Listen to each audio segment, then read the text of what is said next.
I'm going to be making a cabinet to organize and hold all my finishing products. Currently everything is spread between multiple boxes and shelves, aka a mess.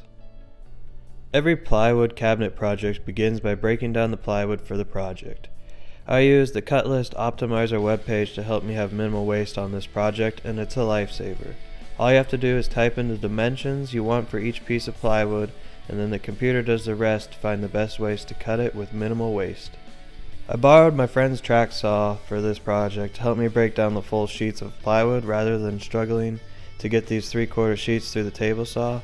I still don't have a track saw, so if anyone wants to buy me one, I would not be disappointed. After I had all the pieces cut, I began to drill pocket holes. This is the easiest and fastest way for me to assemble a cabinet shell. And because this is a shop project, I'm wanting things to go smoothly and easy. I made sure to flush up the edges and began driving in the screws to assemble the cabinet. Working on the floor made this much easier to handle the bigger pieces of the cabinet shell.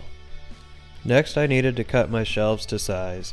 I waited to cut these to the exact size once the cabinet shell was assembled. I cut these to size on the table saw, then I repeated the process of drilling pocket holes to attach the shelves. Quick tip, be sure to drill the holes where they will be hidden or hard to see when the project is complete, on the inside or the underside of the shelves. With the cabinet shell and shelves completed, it was time to add the casters. I chose to do this now because it is still slightly lighter than it will be when it's completed, and it's easy to set it on the top to attach these casters.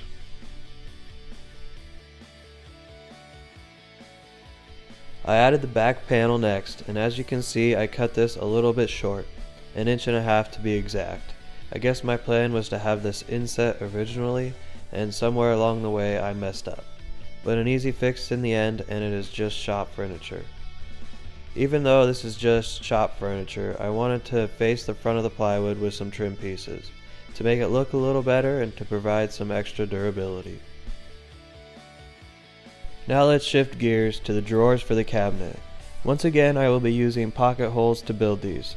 It's quick and simple, and it will hold the weight I'll put in the drawers.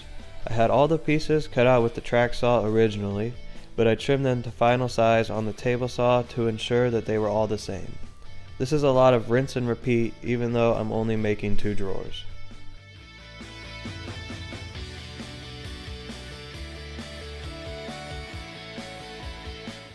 To attach the drawer slides to the drawers, I turned the cabinet upside down and I used a 1/4 inch piece of MDF as my spacer.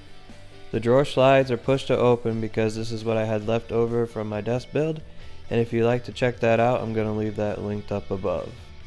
Then the doors will get soft closing hinges because why not be a little extra. And continuing on the track of being a little extra, I had some scrap walnut and made a few door handles and drawer pulls. I guess it does pay off to hold on to those scraps, even though we all know we're never going to really use them.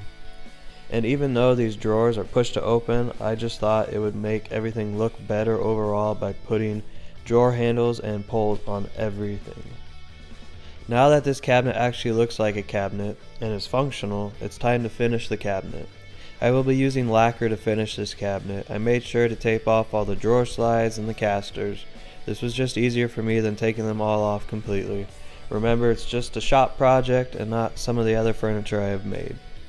After applying 3 to 4 coats and sanding it smooth before the last coat, I let the project sit for 48 hours before using. And once 48 hours passed, I took off the tape and began leveling the doors and putting the drawers back in. I've really started to like using lacquer. I can apply all of the coats I want in one afternoon and be done finishing in that same afternoon. It's definitely something I'm going to start using more of on projects. Alright, so this is the reason I made this cabinet to start with.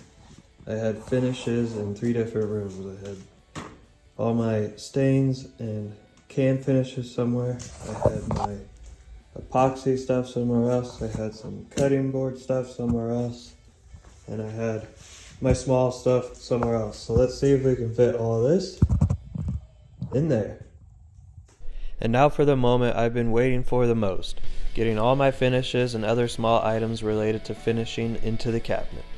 As you can see, I was pretty unorganized in this department, but after a few months of using the cabinet, I decided what needed to be where in the cabinet, and it has been great. I love having a cabinet I can roll in and out of the shop when needed because my shop is not climate controlled. Also, having a work surface on top of the finishing cabinet itself is really nice, so I don't have to go far when I need things. I hope you enjoyed this simple but yet valuable shop project. I'll link a few other videos if you are interested in watching, and thanks again for watching, and I'll see you on the next one.